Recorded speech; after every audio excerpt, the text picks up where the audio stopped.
മദ്യപിച്ച് CPIM area കമ്മിറ്റിയുടെ band സെറ്റുമായിട്ട് പോകുന്ന ആളുകളെ കരോൾ സംഘമായിട്ടാണോ പറയേണ്ടത്?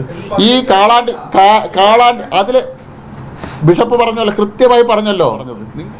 കരോൾ എന്നൊക്കെ പറഞ്ഞാൽ കുറച്ച് ഭക്തിപൂർവം ആത്മീയ ഇതോട് കൂടിയിട്ട് ചെയ്യേണ്ട കാര്യമാണ്. എനിക്ക് എൻ്റെ സാമാന്യ വിവരം വെച്ചിട്ട് കരോള് സംഘങ്ങൾ പോവുക, വീടുകളിൽ പോയി പ്രാർത്ഥന നടത്തും, കരോൾ ഗാനം പാടും, അവിടുന്ന് ചെറിയ സംഭാവനകൾ അവർ കൊടുക്കും, അത് വാങ്ങിയിട്ട് വരുന്ന ആളാണ്. മദ്യപിച്ച് CPIM ഏരിയ കമ്മിറ്റിയുടെ ബാൻഡ് സെറ്റുമായിട്ട് പോകുന്ന ആളുകളെ കരോൾ സംഘമായിട്ടാണോ പറയേണ്ടത്?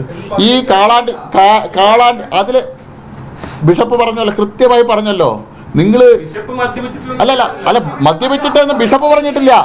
ഞാൻ പറയുന്നത് ബിഷപ്പ് ഞാൻ പറയുന്നത് ആ പോയ സംഘം മദ്യപിച്ചിട്ട് അവിടെ ഞങ്ങളുടെ രതീഷ് എന്നുള്ള പ്രവർത്തകൻ കൊല ചെയ്യപ്പെട്ട സ്ഥലമാണ് കാളാണ്ടിത്തറ.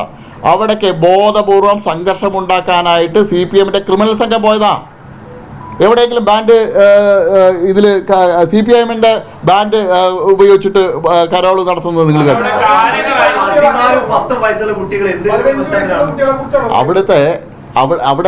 അവിടെ നിങ്ങൾ ഇത് ഞങ്ങളുടെ തലയിൽ കെട്ടിവെക്കണ്ട. ബിഷപ്പ്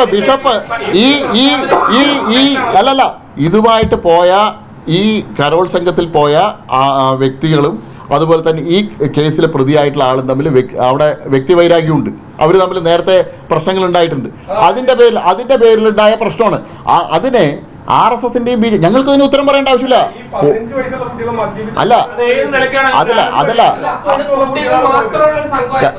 ഞാൻ ഈ പോയ ആളുകളല്ല പറഞ്ഞ് മദ്യപിച്ച് കരോളിന്റെ പേരിൽ പോകുന്നത് മുഴുവൻ അംഗീകരിക്കാൻ കഴിയില്ല എന്നാ പറഞ്ഞത്.